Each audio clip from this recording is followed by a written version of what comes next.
오늘의 설교 본문은 돌투신경 제2장 제1항부터 4항 그리스도의 죽으심과 그로 인한 사람의 구속입니다. 돌투신경 제2장 제1항 하나님의 공의가 요구하는 형벌. 하나님은 지극히 자비로우실 뿐만 아니라 지극히 공의로우시다. 그래서 그의 공의로우심은 그의 말씀으로 친히 계시하시듯이 그의 무한하신 어미를 거스린 우리의 죄가 이 생에서만이 아니라 장차 오는 세상에서도 몸과 영혼의 공의 형벌받아야 할 것을 요구하신다. 우리는 하나님의 공의가 만족해 되지 않는 한 이런 형벌들을 피할 수 없다. 제2항 그리스도에 의해 이루어진 공의의 만족. 그러나 우리는 스스로 이런 만족을 이룰 수 없고 하나님의 진노로부터 우리 스스로를 자유롭게 할 수도 없다. 그러므로 하나님께서는 그의 무한하신 자비로 그의 독생자를 우리의 보증으로 주신 것이다. 우리를 위해서 또는 우리를 대신해서 그는 십자가 위에서 죄와 저주를 담당하심으로 우리를 대신해서 하나님의 공의를 만족시키셨다. 제3항 그리스도의 죽으심의 무한한 가치. 하나님의 아들의 죽으심은 유일하고 가장 완전한 희생 제물이며 죄값에 대한 만족이요 온 세상의 죄를 충분히 속하고도 남을 만큼 무한한 가치와 값이 있다. 제4항 그리스도의 죽으심이 무한한 가치가 있는 이유. 이 죽음이 그렇게 위대한 가치와 값이 있는 이유는 죽음에 자기 자신을 내어놓으신 그는 참되고 완전히 거룩한 사람일 뿐 아니라 하나님의 독생자로서 성부와 성신과 함께 동일하게 영원하며 무한한 동일 본질을 지니신 분이신데 바로 이런 본질이 우리 구세주로서의 필수적인 자격을 갖게 하시기 때문이다. 더 나아가 이 죽음이 그렇게 위대한 가치와 값이 있는 이유는 우리 죄로 말미암아 우리가 마땅히 받아야 할 하나님의 진노와 저주의 의미가 수반되기 때문이다.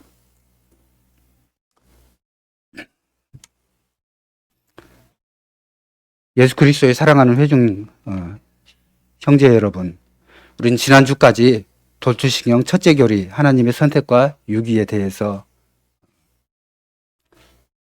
설교를 들었습니다. 오늘부터는 둘째 교리입니다.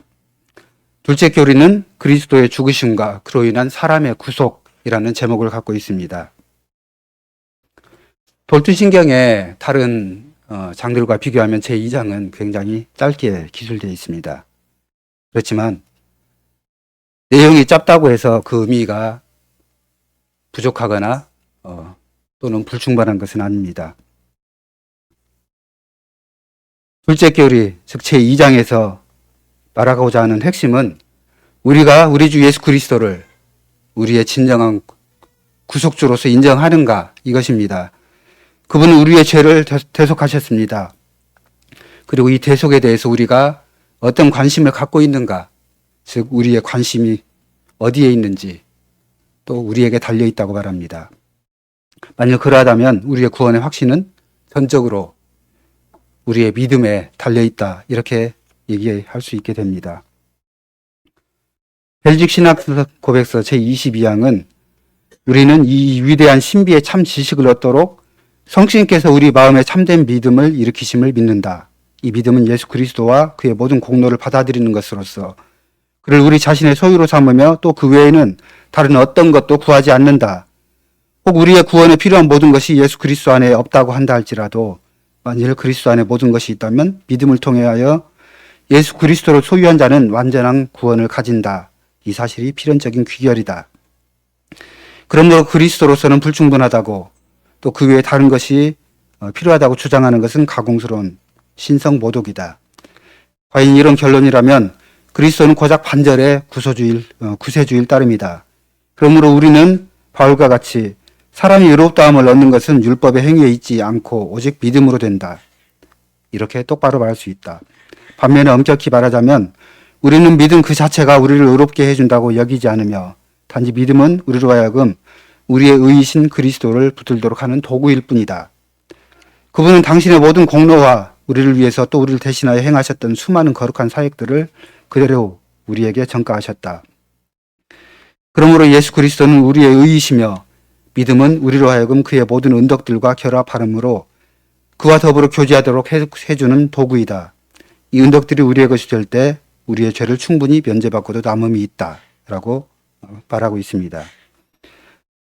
우리는 여기에서 보는 것 같이 믿음은 더 이상 우리가 우리의 의로 그리스도를 포용하는 방편이 아닙니다.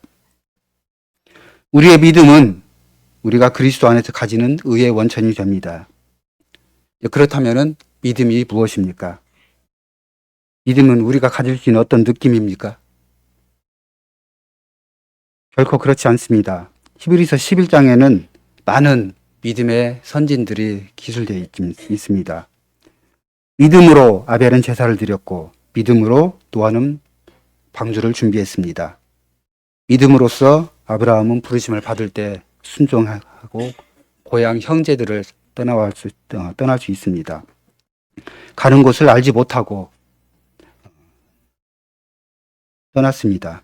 이렇게 믿음은 하나님을 아는 지식 그 이상인 것을 우리가 알 수 있습니다. 주의 날 7주일 제21문답은 이렇게 믿음에도 두 가지 측면이 있음을 말하고 있습니다. 참 믿음은 내가 하나님께서 그의 말씀에서 우리에게 계시하신 모든 것을 참이라고 받아들이는 확실한 지식입니다. 동시에 하나님께서 죄사함과 영원한 의로움과 구원을 순전히 은혜로 오직 그리스도의 공로 덕분에 다른 사람들뿐 아니라 나에게도 내려주셨다는 견고한 확신입니다. 바로 이 믿음을 성신께서 복음으로써 내 마음에 일으키십니다. 이렇게 믿음에는 두 가지 측면, 즉 확실한 지식과 또 견고한 확신이 필요합니다. 이렇게 믿음은 지식 그리고 지식의 신뢰를 더해서 나타납니다. 지식과 신뢰 그리고 이 두 가지를 행동으로 우리가 행하는 것이 또한 믿음입니다. 어느 누구도 믿음 안에 있는 두 가지 요소, 이 두 가지 확실한 지식과 견고한 확신을 분리할 수 없습니다. 그러므로 믿음을 삶과 우리의 생활과 분리할 수 없는 것도 같은 이치입니다. 하나님께서 나에게 하신 이 약속들은 예수 그리스도를 통해서 죄사함과 의롭다함을 받는 것입니다. 믿음은 내가 이 약속들을 알고 또 이 약속들을 굳게 붙잡고 매일마다 매시마다 범하는 우리의 그 연약함과 죄 가운데서 이 약속들이 진실하다는 것을 알고 고백하는 것입니다. 내가 하나님의 거룩하신 율법에 따라서 따른다면 우리는 지옥에 떨어져야 마땅합니다. 이렇게 이것을 인정하고 또 우리의 죄책을 인정하는 것이 또한 믿음입니다.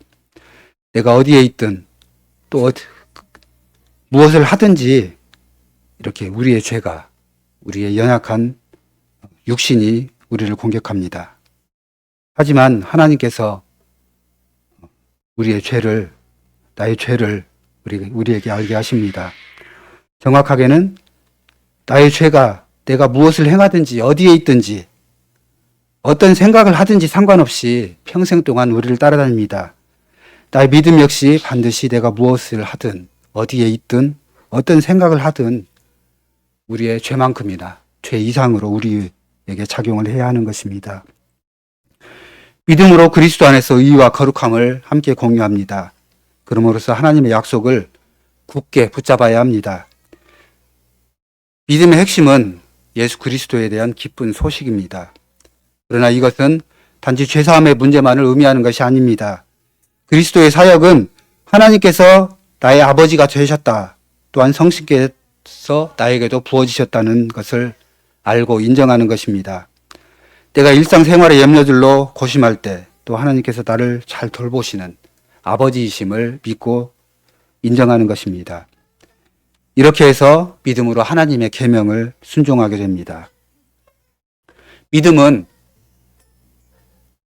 우리가 귀중하게 생각하는 물건을 아주 소중한 곳에 보관하는 것 같이 이렇게 가만히 소중하게 생각하고 모셔두는 것이 아닙니다. 믿음은 우리의 일상생활 순간순간에서 하나님의 약속을 붙잡고 나타내는 것입니다. 그러하기에 믿음은 우리가 머리로 이해하는 그런 지식과 느끼는 감성보다 훨씬 더 큰 것입니다. 믿음은 나를 감동시키고 내 마음과 생각을 주장합니다. 또한 내가 행하는 모든 행동을 이끌어갑니다. 믿음은 시간과 장소를 불문하고 항상 나를 겸손하게 하고 또 하나님과 동행하게 합니다. 믿음은 하나님과 온화하고 또 가장 친밀한 관계를 가지게 합니다. 믿음은 나의 죄 때문에 나의 죄를 알고 이렇게 마음 깊이 슬퍼하는, 통회하는 마음을 가지는 것이기도 합니다. 이렇게 누구든지 그리스도께서 행하신 것으로부터 유익을 얻기 위해서 믿음이 필요합니다. 믿음은 하나님과 동행하는 것이라고 말했습니다. 하나님께서 말씀하신 모든 것을 굳게 붙잡고 또 하나님께서 약속하신 모든 것을, 또 모든 일이 나에게도 이루어진다는 것을 믿는 것입니다. 그러므로 믿음은 자신의 무가치함을 인정하고 또 이렇게 무가치한 자에게 베푸시는 하나님의 자비하심을 인정하는 것입니다. 그렇게 해서 하나님께서 여신 법정에 서서 또 우리를 고소하는 사탄에 맞서서 그리스도께서 우리를 위해서 죽으셨고 또 우리의 죄를 속량하셨다라고 고백하고 또 사탄의 고소에 반박하게 됩니다. 우리는 하나님께서 당신의 말씀으로 하신 약속들을 생각해야 합니다. 그리스도를 믿는 자는 누구든지 멸망치 않고 영생을 얻게 하려 하심이라. 요한복음 3장 16절 말씀입니다. 우리는 그리스도께서 죄인 우리를 위해서 죽으셨고 또 그분은 우리에게 자신의 완전케 하심과 만족케 하심과 의와 거룩을 전가하셨다는 것을 또한 믿는 것입니다. 그래서 오늘은 돌출신경 둘째 교리 제1항부터 4항까지를 본문으로 우리 구속의 유일한 근거인 그리스도의 희생제사에 대한 복음이란 큰 제목으로 첫 번째 하나님의 공의, 두 번째 하나님의 자비, 마지막으로 그리스도의 희생제사의 무한한 가치라는 소주제로 함께 돌출신경 제2장을 설교하겠습니다. 성도 여러분, 우리는 학론파가 하이델베르크 교리문답을 설교하기를 거부하고 또 마찬가지로 언약의 자녀들에게 이 고백서를 가르치는 것을 거부했다는 것을 알고 있습니다. 이 학론파들, 이 사람들은 이 문서, 즉 교리문답을 굉장히 싫어하고 반대했습니다. 그래서 돌투 선조들은 하나님의 자비하심과 공의로우심을 말한 이 교리문답 제3, 4, 5주일과 같은 신조인 벨직 신앙고백서 제20항과 비슷한 문구를 돌투 신경에 특별히 두 번째 교리에 의도적으로 기술했습니다. 이 사실에서 우리는 새 일치 신조 사이에 놀라운 일치성과 일관성이 있다는 것을 알 수 있습니다. 하나님의 속성은 전혀 충돌하지 않습니다. 다시 말하면은 하나님의 공의와 하나님의 자비 사이에는 어떤 갈등이나 또한 충돌조차도 없다는 것을 알 수 있습니다. 우리는 하나님이 사랑이시다. 하나님의 사랑을 굉장히 즐겁게 이렇게 받아들입니다. 그렇지만 반면에 하나님께서 우리의 죄에 대해 형벌을 요구하신다. 영원히 벌하신다는 사실을 우리는 알고 있으면서도 마음으로 받아들이는 데는 크거나 작거나의 차이가 있을 뿐이지 이 사실을 즐겁게 받아들이지는 않습니다. 사랑과 공의, 이 두 가지 중 하나님의 공의는 하나님의 사랑과 충돌을 일으키는 것으로 생각할 수가 있습니다. 베드로는 그의 첫 번째 편지 4장에서 사랑은 허다한 죄를 덮는다고 말합니다. 이렇게 사랑은 모든 것을 덮을 수가 있습니다. 그러나 하나님의 공의를 희생시키지 않고서라는 것, 전제가 있어야 하는 것을 또한 우리는 알아야 합니다. 심지어 하나님께서 당신의 자비 안에서도 언약의 법과 규칙에 일치하게 처신하신 것입니다. 사람이 죄의 나락으로 떨어지기 전에 세워놓으신 하나님의 언약 안에서도 분명하게 말씀하셨습니다.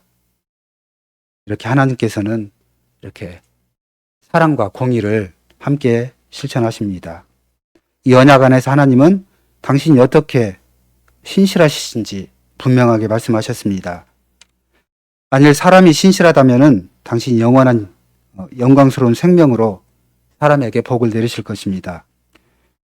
그러나 사람이 이 하나님께 불순종한다면 영원한 죽음으로 정죄할 것이다. 이렇게 말씀하셨습니다. 이 내용은 우리가 지난주까지 같이 본 돌수신경 제1장에도 충분하게 계시가 되어 있습니다. 즉 하나님은 불변하십니다. 벨직 신앙고백서 제1항은 우리 모두는 유일하신 한 분 하나님이 계신다는 것을 마음으로 믿고 입으로 고백합니다. 그는 순전하시며 영적인 분이신데 영원하시고 다 이해할 수 없고 보이지 않으시고 불변하시고 무한하시고 전능하시고 완전히 지혜로우시고 의로우시고 선하시며 또 모든 좋은 것이 넘쳐나오는 원천이십니다. 라고 말합니다. 여기에서 불변하시는 분 이렇게 말하고 있습니다. 학론파는 이 사실을 부인했습니다. 이것은 참으로 모든 것이 어떻게 연결되어 있는지 우리에게 다시 생각하게 합니다. 하나님은 순전한 분이시다 라고 말합니다. 영문으로 보면 순전하다는 영문에는 심플, 즉 간단하다, 단순하다라고 기술이 되어 있죠. 즉 복잡하다는 것과는 분명하게 반대되는 의미입니다. 하나님은 단순하십니다. 다시 말해서 하나님은 단 한 면만, 즉 한 가지 속성만 가지고 계시다는 뜻입니다. 요한복음 4장 24절은 하나님은 영이시다. 요한일서 1장 5절은 하나님은 빛이시다. 또 4장 8절에서는 하나님은 사랑이시다 라고 말합니다. 성경에서 이렇게 하나님이 어떤 분이신지 다르게 말을 하기도 합니다. 그렇지만은 영이시고 빛이시고 사랑이신 하나님은 한 분이십니다. 즉 하나님은 동일하게 100% 영이십니다. 100% 빛이시고 100% 사랑이십니다. 이렇게 하나님께서 여러 가지 다른 속성을 갖고 계신 것으로 묘사되는 것 같지만은 실제 하나님은 단 한 가지 속성만 갖고 계신 것입니다.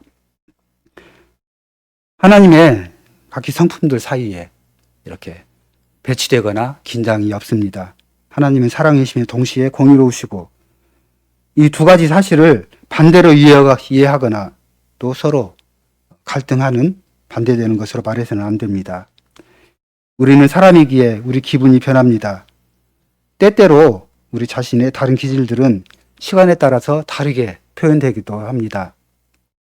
그렇지만은 하나님은 아니십니다. 하나님께서는 진노하심 속에서 그분의 사랑을 보이십니다. 그분의 공의로우심에는 또한 그분의 자비로우심도 항상 함께합니다. 이렇게 하나님의 성품들은 서로 반대되거나 갈등 또 이렇게 갈등하는 작용을 하지 않습니다. 우리는 비록 우리를 향해서 하나님이 계시하신 뜻의 경로가 다르다 할지라도 하나님은 우리의 처지를 다 아시는 것을 알고 있습니다. 그렇기에 우리가 율법을 범해도 하나님께서는 우리를 그때그때 벌하지 않으시고 반대의 경로를 취하신다 말할 수 없습니다. 이 방식으로 생각하고 판단하는 것은 하나님의 사랑이 하나님의 거룩하심과 대립되는 방식으로 작용한다. 우리가 이렇게 생각할 거기 때문입니다. 하나님께서는 어떤 때는 거룩하시다가 또 어떤 때는 사랑하시다가 어떤 때는 공의로우시고 이런 식으로 역사하지 않으십니다. 하나님은 항상 단순하게 항상 거룩하시고 또 항상 사랑하시고 항상 공의로우십니다. 이렇게 하나님께서는 항상 동일한 분으로서 우리에게 오십니다. 하나님은 자신의 어떤 모습을 또 다른 날은 또 다른 모습을 보이는 이런 우리 사람들과 하나도 같지 않게 이렇게 우리에게 보여주십니다. 하나님은 항상 당신을 전체로서 즉 의로우시고 은혜로우시고 사랑이시며 지혜로우시며 또한 공의로우신 분으로서 우리에게 나타나십니다.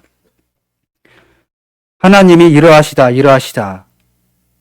이런 사실은 우리에게 전혀 놀라움을 주지 못합니다. 하나님께는 감추어진 것이 없습니다. 항상 같은 모습으로 오십니다. 그렇지만 하나님을 우리가 결코 예측할 수 없는 분이 아니십니다. 내일도 하나님은 거룩하십니다. 자비로우실 것입니다. 또한 의로우실 것입니다. 주님께서 갈보리에서 보이셨던 것과 같이 똑같은 모습으로 우리에게 오실 것입니다. 이러한 사실은 이 사실을 아는 우리에게 아주 큰 위로와 확신을 주게 됩니다. 왜냐하면 나의 하나님이 항상 동일하신 분으로서 나의 곁에, 여러분의 곁에, 우리의 곁에 서 계시기 때문입니다. 여기에 하나님은 순전하시다, 즉 단순하시다고 말하므로 하나님의 몇 가지 속성을 기술합니다. 이 말의 의미는 이렇게 우리가 간단하게 설명하기가 쉽지 않습니다. 이 단순함과는 아무런 상관이 없습니다. 대신에 이 하나님의 품성은 하나님께서 당신이 행하시는 모든 일 안에서 일치하게 하신다. 즉 모든 속성에서 스스로 하나이심을 말씀하고 계시기 때문입니다. 하나님은 사랑하십니다. 우리를 사랑하십니다. 하지만 하나님께서는 우리의 죄에 대해서는 불같이 진노하십니다. 하나님은 공의로우시고 또한 자비로우시며 동시에 두 가지를 다 나타나십니다. 만약에 우리가 하나님의 많은 이 속성들, 품성들 중에서 한 가지만을 강조한다고 가정해 봅시다. 즉 사랑만을 강조하고 공의를 무시하거나 또 다른 속성을 낮추거나 다른 것과 충돌되거나 이렇게 반대된다고 생각해서는 안 된다는 것입니다. 비록 주님께서 자비로우시고 긍휼이 풍성하시다 하더라도 그분은 항상 자기 말씀에 신실하시고 또한 공의로우시고 또한 진실하십니다. 하나님께서는 당신을 시내 산에서 모세에게 계시하셨습니다. 출애굽기 34장에서 여호와라 여호와라 자비롭고 은혜롭고 노하기를 더디하고 인자와 진실이 많은 하나님이시로다. 이렇게 계시하십니다. 이 같은 말씀을 오늘의 본문인 제1항에서는 하나님은 지극히 자비로우실 뿐만 아니라 지극히 공의로우십니다. 라고 말하고 있습니다. 공의, 우리가 이 말을 들을 때 우리는 죄가 있다고 선언된 사람에게 어떠한 그런 긍휼이나 불쌍함을 느끼지 않고 엄격한 잣대를 댄 엄격한 판결에 대해서도 우리가 생각을 할 수가 있습니다. 에덴 동산에서 아담과 하와와 맺어주신 이 언약 안에서 하나님께서는 완벽한 순종과 또 사랑을 요구하셨습니다. 우리의 선조들은 마음과 목숨과 힘을 다해서 하나님을 사랑해야 했습니다. 언약의 이 요구는 죄의 나락으로 떨어진 뒤에도 약해지거나 없어지지 않았습니다. 하나님은 여전히 공의로우신 하나님이시고 하나님께서 요구하신 이 언약의 의무는 항상 또 여전히 유지되었습니다. 사람이 언약을 깨뜨렸습니다. 그렇지만 하나님 편에서 일방적으로 이 언약을 유지하셨습니다. 우리는 이 사실에 항상 감사해야 합니다. 하나님의 공의는 모든 값이 지불되어야 할 것을 요구합니다. 우리는 하나님의 공의로부터 하나님의 무한한 자비를 볼 수 있습니다. 우리는 우리 편에서, 즉 사람은 이 자비의 값을 지불할 수 없습니다. 그렇게 하나님께서는 당신의 독생자인 우리 주를 우리의 그 보증으로서 우리에게 보내주셨습니다. 이 보증은 다른 사람을 위해서 이렇게 책임을 져주는 이런 보증으로서 보내주셨습니다. 결국 자비를 베푸시는 죄를 쉽게 간과하시는 하나님으로 인식해서는 안 됩니다. 그래서 하나님이 자비를 베푸시더라도 하나님께서는 항상 우리의 죄에 대한 대가를 요구하십니다. 자비를 베푸실 때 하나님께서는 다른 한계를 열어놓으십니다. 이 안에서 하나님의 공의가 충족되어야 함을 말하십니다. 만약에 우리 편에서 우리가 더 이상 이를 행할 수 없다 이렇게 생각할지라도 하나님께서는 여전히 그 주님의 공의를 요구하십니다. 하나님은 이 길을 당신의 아들을 주심으로써 우리에게 주셨습니다. 하나님의 아들은 그 자리를 취하셔서 우리의 죄를 대속하셨습니다. 우리의 죄를 속죄하셨습니다. 사도 바울은 고린도 후서 5장 21절에서 하나님이 죄를 알지도 못한 자로 우리를 대신하여 죄를 삼으신 것은 우리로 하여금 저희 안에서 하나님의 의의가 되게 하려 하심이라 라고 말합니다. 이렇게 우리는 그리스도 안에서 죄의 형벌뿐만 아니라 죄의 구속을 함께 받습니다. 예수께서 결제되지 않은 빚, 갚지 않은 빚, 우리가 여전히 앞으로도 갚아야 할 빚, 이렇게 언약의 요구를 우리를 위해 대신 갚으셨습니다. 이 측면을 우리는 간과하기 쉽습니다. 우리가 아이들에게 그리스도께서 우리를 위해서 무엇을 하셨는지 묻는다면 아이들은, 이 말씀을 함께 들어온 아이들은 분명히 우리 죄를 위해서 대신 죽으셨습니다라고 대답할 것입니다. 이 대답은 분명히 옳은 대답입니다. 그렇지만 100% 확실한 모든 것을 설명할 수 있는 답은 아닙니다. 그리스도께서는 우리 죄로 인해서 십자가 위에서 고난을 담당하셨습니다. 우리의 죄를 대신해서 십자가를 짊어지시고 죽으셨습니다. 이렇게 그리스도께서는 우리를 대신해서 하나님의 율법에 순종하셨습니다. 우리가 갚지 못한 빚, 앞으로 갚아야 할 우리의 모든 빚을 대신 청산하셨습니다. 성도 여러분, 이렇게 그리스도 안에서 우리는 참으로 완전한 구속을 받습니다. 우리를 대신해서 또 우리를 위해서 그리스도께서는 이 빚을 대신 다 갚으셨습니다. 그리고 우리에게 완전한 구속을 주셨습니다. 따라서 그리스도의 생애 모두가 우리의 삶을 대속하기 위한 삶입니다. 심지어 그리스도께서 육신의 어머니인 마리아의 태중에 있을 때도 똑같습니다.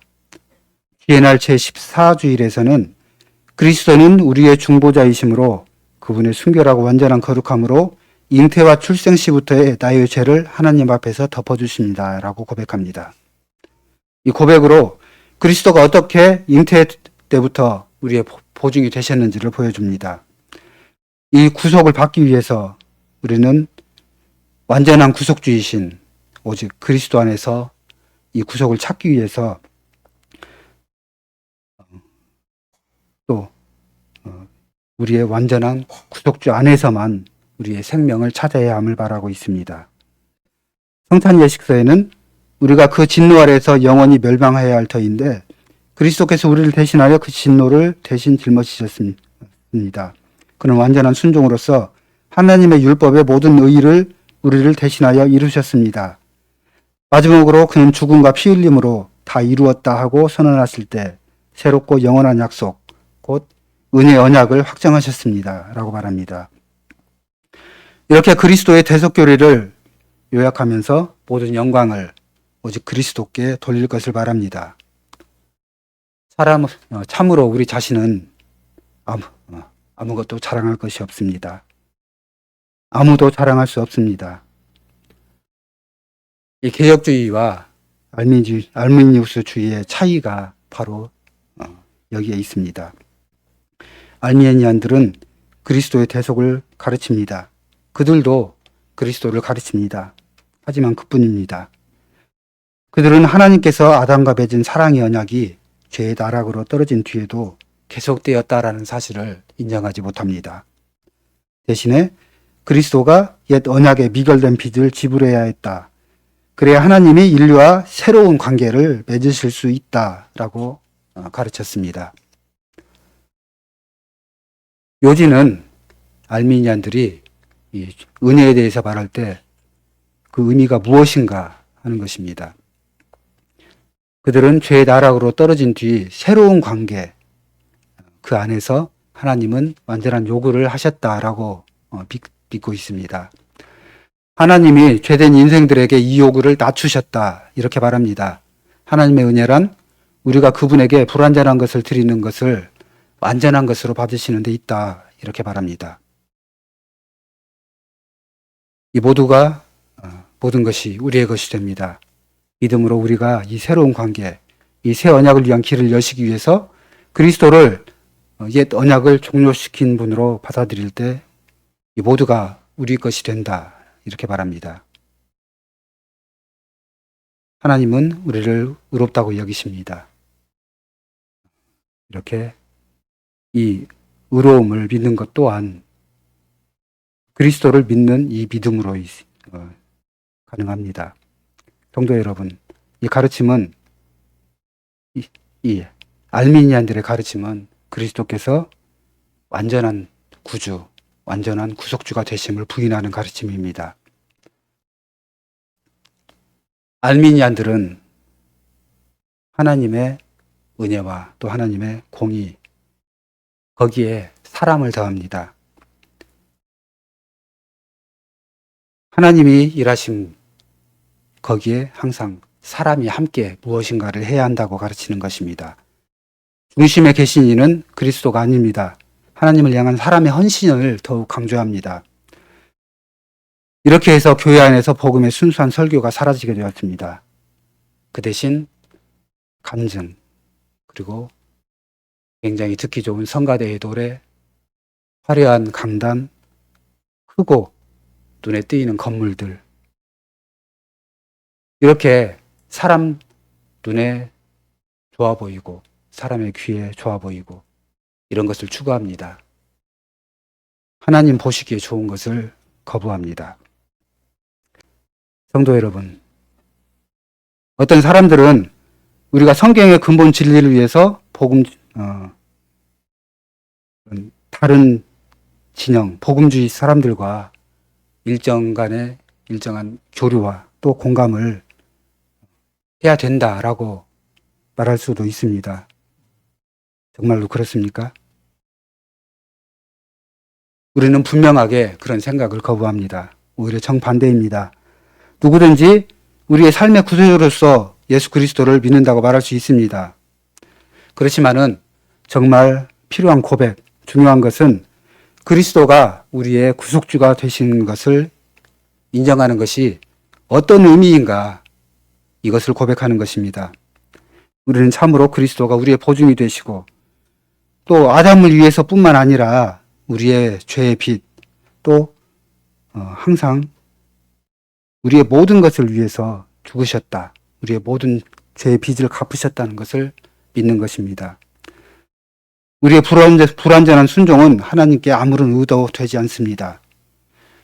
또한 우리는 여전히 죄의 길 가운데 서 있다는 것을 믿어야 합니다. 믿음이 이 부유함을 받아들이는 유일한 도구입니다. 우리의 헌신은 아무런 공로도 될 수 없다. 이 사실을 우리가 믿고 고백합니까? 사람이 성경 안에 기록된 같은 말씀들을 말을 한다고 해서 같은 교리 또 같은 고백을 믿는다는 거 말할 수는 없습니다. 이렇게 돌투 선조들의 투쟁이 그 의미가 무엇이고 또 어디에 사활을 걸었는지 우리가 이런 것을 생각할 때 오늘날 주님의 교회가 받는 공격, 무엇이 주님의 교회를 공격하는지 이렇게 생각할 수 있습니다. 알미니안주의는 400년 전에도 또 오늘 우리 교회에도 여전히 살아 움직이고 있습니다. 많은 사람들, 많은 교회들이 이 교회 이런 가르침을 옹호하고 또 가르칩니다. 이렇게 개혁교회는 항상 알미니안을 반대하여 개혁주의 교회를 강력하게 지키고 알미니안을 반대하는 투쟁을 해왔습니다. 이런 투쟁 또한 하나님의 은혜입니다. 이것은 우리 사람의 생각으로, 사람의 행동으로 이렇게 싸워온 것이 아닙니다. 거짓 교리에 대응해서 주 하나님께서 당신의 교회의 순수함을 지키시는 이렇게 보호하심, 또 그리스도의 보호하심으로 가능한 것입니다. 이런 모든 감사와 영광을 주님께 돌립니다. 세 번째 논점은 제2장 제3항과 4항을 중심으로 이루어집니다. 이 항목은 그리스도의 보속, 이 보속의 무한한 가치에 대해서 말합니다. 하나님의 아들의 죽으심은 유일하고 가장 완전한 희생제물이며 죄값에 대한 만족이요 온 세상의 죄를 충분히 속하고도 남을 만큼 무한한 가치와 값이 있다. 이렇게 말합니다. 그리스도가 모든 사람을 위해 구원을 획득하셨습니다. 그렇지만 모든 사람에게 이를 적용하지는 않는다라는 것을 우리는 알고 있습니다. 구원은 우리의 자유의지를 실행함으로 나타난다. 이렇게 가르치는 알미니안과는 정반대되는 그런 말씀입니다.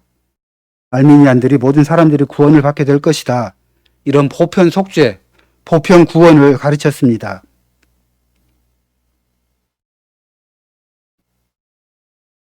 그렇지만 이렇게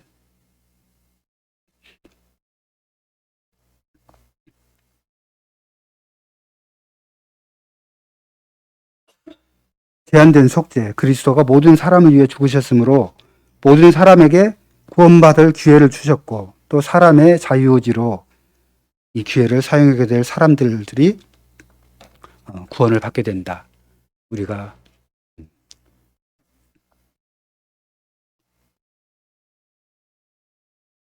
하나님의 선택에 관해서 들을 때 이렇게 선택된 모든 사람이 구원을 받는다. 이런 보편 구원과 또 선택된 모든 사람이 구원을 받는 것은 아니다라는 그런 제한된 속죄, 이 두 가지 중에 이렇게 알미니안들은 이렇게 하나님의 선택과 구원, 거기에 항상 사람의 자유의지와 사람의 행동을 먼저 항상 보태서 말하고 있습니다. 알미니아는 그리스도가 옛 언약에 미결된 요구를 지불하셨고 또 그 안에서 사람이 믿음으로 자신을 하나님께 헌신해야 한다. 이렇게 말하고 또한 불완전한 순종을 완전한 것으로 하나님께서 받으신다고 말합니다. 이렇게 사람 편에서 이것을 행동할 수 있는 이런 요구와 또 새 언약을 체결할 기회가 여전히 남아있고 하나님이 준비하셨다. 이렇게 가르치고 있습니다. 알미니안들의 가르침 안에는 항상 사람의 선택이, 사람의 자유의지가 있습니다. 이렇게 오류 1에서 보듯이 그리스도가 완전한 구속을 획득하셨다고 하더라도 아무도 그리스도를 선택하지 않는다면 아무에게도 이것이 적용될 수 없다라는 것을 의미합니다. 이 알미니안들의 가르침은 교회의 장래가 주님에게 있지 않고 사람에게 있다는 것을 뜻합니다. 만약에 이것이 사실이라고 하면은 우리는 어떠한 확실한 위로도 없이 살게 됩니다. 사람은 우리의 변덕스러운 결정으로 항상 나락으로 떨어지게 될 것입니다. 성경의 진리가 전적으로 다르다는 사실을 우리는 감사해야 합니다. 성경은 분명하게 그리스도께서 완벽한 구속주가 되셨다고 가르칩니다. 그리스도께서 이 구속을 획득하셨을 뿐 아니라 모든 것을 받아들이는 도구로서 믿음을 우리에게 주십니다. 이 믿음은 조건이 아닙니다. 오직 선물로서 우리에게 믿음을 주시고 적용하십니다. 알미니안들은 이런 제한 속죄에 관한 개혁교회의 교리를 가르침을 조롱했습니다. 그래서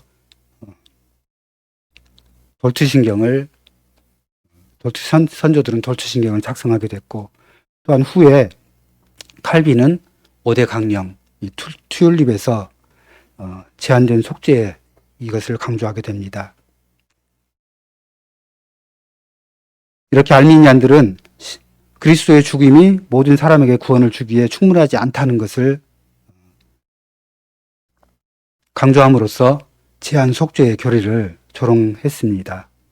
또한 오늘의 본문인 제3항에서 그리스도의 죽음은 온 세상의 죄를 속하기에 충분하다라고 이렇게 고백함으로써 이렇게 알미니안들의 조롱에 반박했습니다. 이 사실은 성경의 많은 부분에서 분명하게 나타납니다. 요한일서 2장 2절은 저는 우리 죄를 위한 화목제물이니 우리만 위할 뿐 아니요 온 세상의 죄를 위하심이라. 이 말씀은 실제로 그리스도께서 세상의 모든 사람의 죄를 위해서 죽으셨다. 이것을 의미하는 말이 아닙니다. 이 말씀은 그리스도의 죽으심은 실제로 모든 사람의 죄를 가릴 만큼 충분하다는 뜻으로 이해해야 합니다. 교리문답 제15주일에서는 그리스도는 땅에 사셨던 모든 시간 동안 특히 마지막 때에 모든 인류의 죄에 대한 하나님의 진노를 몸과 영혼에 친히 짊어지셨습니다. 이렇게 유일한 속죄 제물로 고난을 받아 우리의 몸과 영혼을 영원한 저주로부터 구속하셨고 우리를 위해 하나님의 은혜와 의와 영원한 생명을 얻으셨습니다. 라고 고백합니다. 일부 사람들을 구원하기 위해서 또 그리스도께서는 모든 사람에 대해서 형벌과 그 죄를 짊어지셔야 했음을 분명하게 말하고 있습니다. 모든 사람의 구속을 위한 것이 아니었습니다. 따라서 그리스도의 죽으심은 참으로 무한한 가치가 있습니다.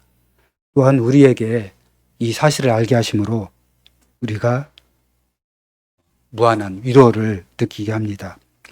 무한한 위로와 믿음으로 우리가 그리스도의 죽음이 항상 충분하다는 사실을 확신하고 또 우리가 어떤 죄를 지었던 간에 우리의 삶 속에 어떤 오물이 있던지 간에 우리에게는 큰 위로가 됩니다.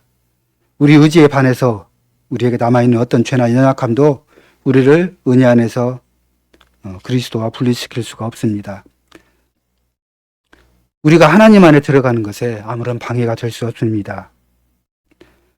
또한 사랑은 그리스도의 죽으심이 왜 무한한 가치가 있는지 말하고 있습니다. 예수께서 당신이 누구셨으며 또한 어떤 존재가 되셨고 또 그분이 그런 분이시기 때문에 성취하셨던 바를 행하실 수 있다라고 말합니다. 하나님의 공의와 자비에 따라서 죄를 속하셨던 이분은 이 세 가지로 나타날 수 있습니다. 첫 번째, 참된 사람이 되셔야 했습니다. 사람이 죄를 지었기에 죄의 값 또한 참 사람이 지불해야 했습니다. 두 번째, 그분은 죄가 없으시고 또 완전히 거룩하셔야 했습니다. 죄인인 사람이 다른 사람의 죄값을 완전하게 속할 수 없습니다. 세 번째로 그분은 하나님의 진노를 견딜 만큼 충분히 강하셔야 했습니다. 이 진노의 짐은 사람이 질 수가 없기에 완전하고 의로우신 참 중보자이신 참 하나님이셔야 했습니다. 우리 주 예수께서는 이 모든 조건을 충족하셨습니다. 예수님은 참으로 우리의 완전한 구속주이십니다. 그리스도를 하나님이 우리의 지혜, 우리의 의, 우리의 거룩과 구속으로 삼으셨습니다. 그러므로 모든 영광을 오로지 주님께만 돌립시다. 하나님께서는 그리스도 안에서 우리에게 필요한 모든 것을 주십니다. 알미니안들이 가르치는 바와 같이 이 값을 사람이 지불하도록 이렇게 사람에게 맡겨놓지 않으시고 스스로 하나님께서 스스로 이 죄값을 지불하셨습니다. 완벽하게 지불하셨습니다. 구원은 사람에게 달려있지 않고 또 단지 우리의 믿음에 달려있지 않습니다. 완전한 구속주이신 그리스도께서 또한 우리에게 믿음을 주심으로 이 값을 적용하십니다. 이 값을 우리의 것으로 만들 수 있는 방편을 우리에게 주셨습니다. 우리의 행위가 아니라 우리 마음에 성신을 통해서 주시는 우리 선물로서 우리를 주십니다. 이것들 모두가 하나님의 사역입니다. 전적으로 하나님입니다. 우리의 구속에 확고한 토대를 세우시는 하나님께 우리의 감사를 돌립시다. 믿음으로 우리 자신에게서 눈을 떼고 우리의 시시각각 변하는 죄된 그 감성에서 눈을 떼고 아주 쉽게 우리를 절망으로 이끄는 우리의 기분에서 눈을 뗍니다. 나는 나의 모든 연약함에서 눈을 뗄 수 있습니다.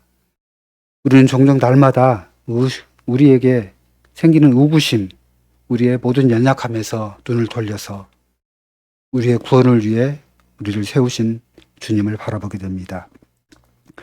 하나님은 변하지 않으십니다. 성경은 하나님에 대해서 끝까지 일관된 분이시며 또 시종 일관된 분이라고 말합니다. 민수기 23장 19절은 하나님은 인생이 아니시니 시건치 아니하시고 인자가 아니시니 후회가 없으시도다. 사무엘상 15장 29절은 이스라엘의 지존자는 거짓이나 변개함이 없으시니 그는 사람이 아니심으로 결코 변개치 아니하심이니이다. 시편 102편은 주께서 옛적에 땅에 기초를 두셨사오며 하늘도 주의 손으로 지으신 바니이다. 천지는 없어지려니와 주는 영존하시겠고 그것들은 다 옷같이 낡으리니 의복으로 바꾸시면 바뀌려니와 주는 여상하시고 주는 주의 연대는 무궁하리이다. 우리가 우리 하나님을 변하지 않으신 분으로 설교하고 배울 때 성경은 우리가 하나님께서 차갑고 감정이 전혀 없으신 분으로 생각하는 것을 원치 않습니다. 하나님께서 우리의 모든 상황에서 진정으로 역사하십니다. 그러나 우리의 변하는 상황들이 하나님께는 전혀 놀랄만한 그런 일들이 아닙니다. 하나님은 우리가 직면하는 모든 상황에서 우리를 어떻게 다루어야 하는지 이미 잘 알고 계십니다. 하나님은 신실하시고 진실하신 분입니다. 누구든지 어떤 사람이든지 하나님을 의지할 수 있습니다. 어제의 그분이 오늘의 그분이 아니십니다. 어제의 그분은 오늘의 그분이십니다. 또한 내일 또한 같은 분이십니다. 그분이 오늘 말씀하신 것을 내일 또한 말씀하실 것입니다. 성경은 하나님이 감정이 없다고 말하지 않습니다. 하나님께서 한탄하셨음을 우리에게 계시해주고 있음을 볼 수 있습니다. 창세기 6장에서는 여호와께서 사람의 죄악이 세상에 관영함과 그 마음의 생각의 모든 계획이 항상 악할 뿐임을 보시고 땅 위에 사람 지으셨음을 한탄하사 마음에 근심하시고 가라사대 나의 창조한 사람을 내가 지면에서 쓸어버리되 사람으로부터 육축과 기는 것과 공중의 새까지 그리하리니 이는 내가 그것을 지었음을 한탄함이니라. 또한 당신이 구속하신 이스라엘이 광야에서 금송아지를 만들어서 경배할 때 그런즉 나대로 하게 하라. 내가 그들에게 진노하여 그들을 진멸하고 너로 큰 나라가 되게 하리라. 이렇게 모세에게 말씀하셨습니다. 또한 모세가 그 하나님 여호와께 구하여 가로되 여호와여 어찌하여 그 큰 권능과 강한 손으로 애굽 땅에서 인도하여 내신 주의 백성에게 진노하시나이까. 어찌하여 애굽 사람으로 이르기를 여호와가 화를 내려 그 백성을 산에서 죽이고 지면에서 진멸하려고 인도하여 내었다 하게 하려 하시나이까.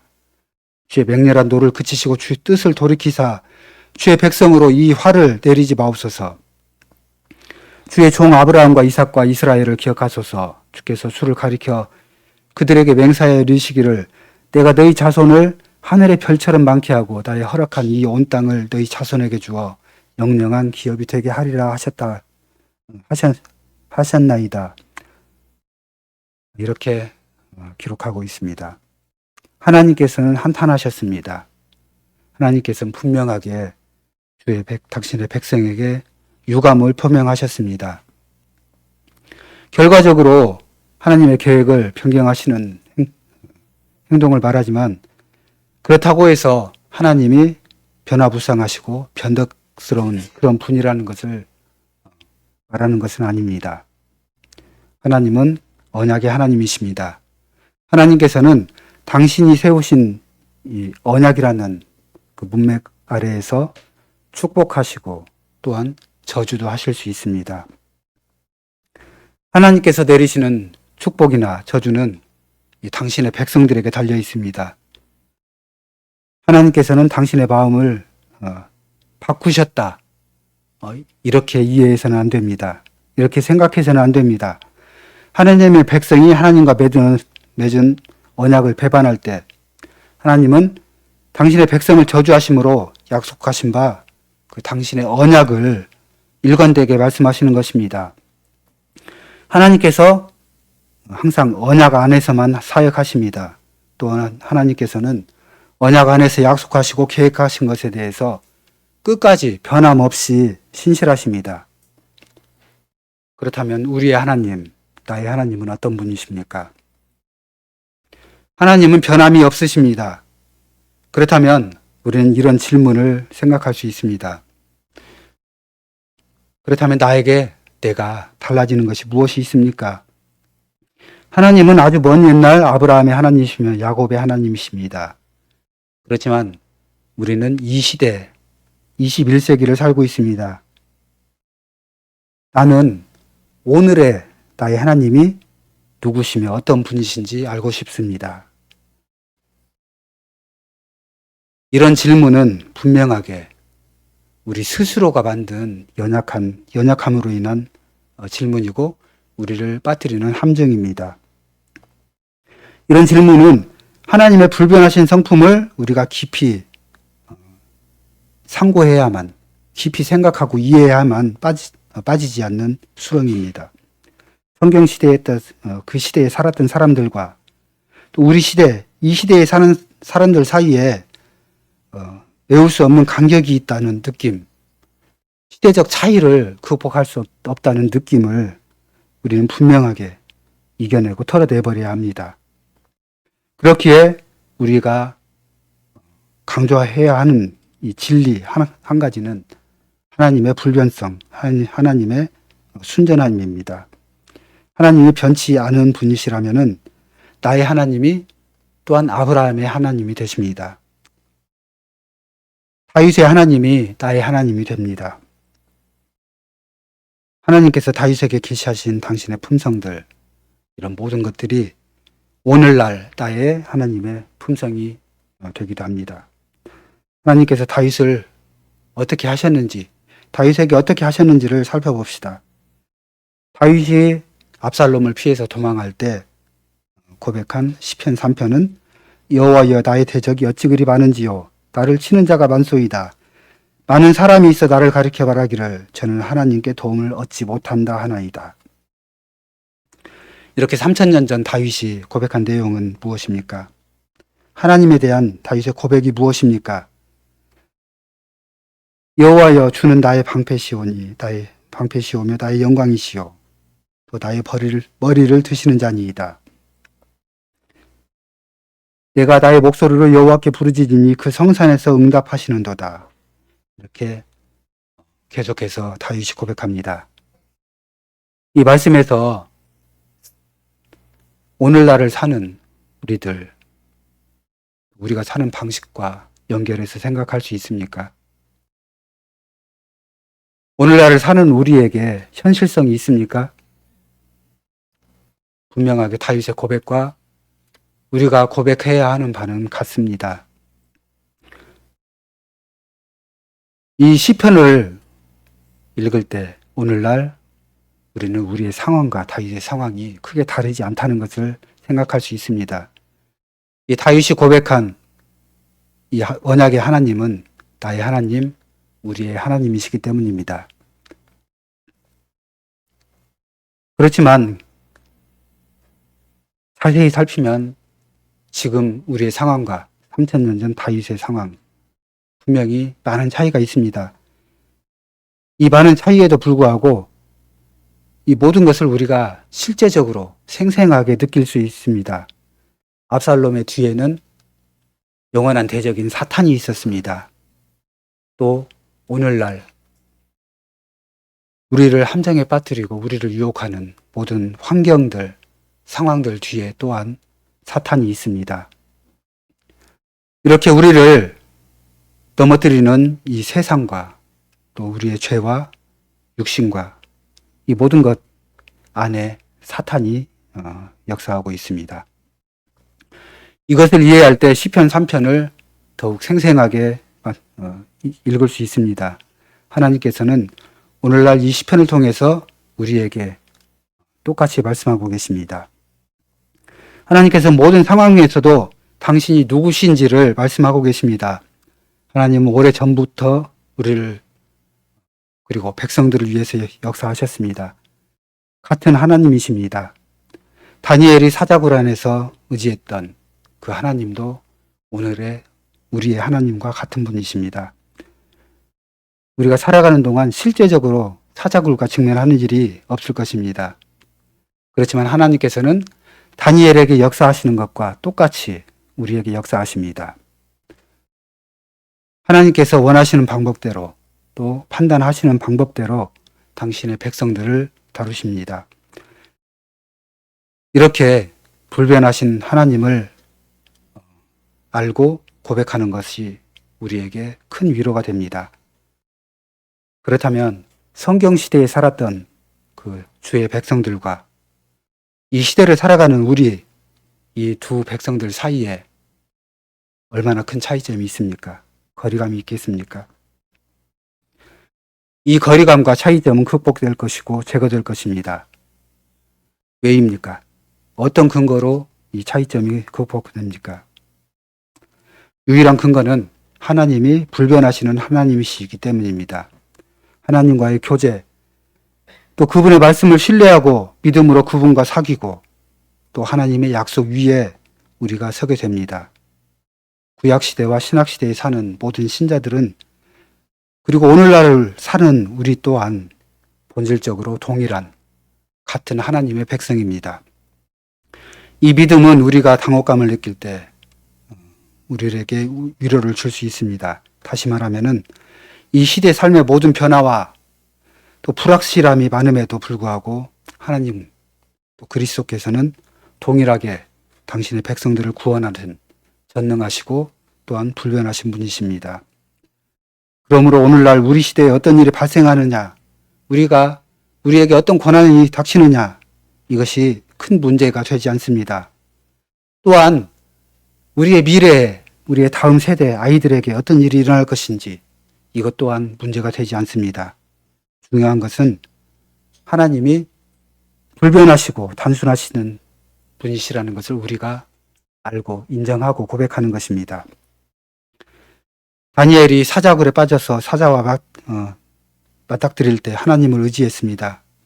우리 역시 하나님을 아는 지식으로 반응해서 우리의 모든 순간순간을 하나님을 의지해야 합니다. 성경 어디에서도 이 사자굴 안에서 다니엘의 생각 또는 어떤 괴로움, 직접적으로 괴로움을 명시하지 않고 있습니다. 다니엘은 평화로웠습니다. 우리가 다니엘과 다릅니까? 우리가 우리에게 고난이 닥칠 때, 우리에게 원하지 않는 일들이 일어날 때 당황하고 당혹하고 이렇게 우리의 평안이 깨져야 합니까? 우리의 안식을 잃어야 합니까? 답은 우리가 항상 고백하고 또 알고 있는 바와 같습니다. 우리는 구약과 신약의 신자들이 신뢰한 동일한 방식으로 우리 주 하나님을 신뢰해야 합니다. 우리가 또한 그들이 오래전부터 믿었던 이 하나님, 오늘 우리가 믿는 하나님은 과거에도 변함이 없으시고 지금도 변함이 없으시고 또 앞으로도 변함이 없으신 신실하신 하나님이 되십니다. 아멘.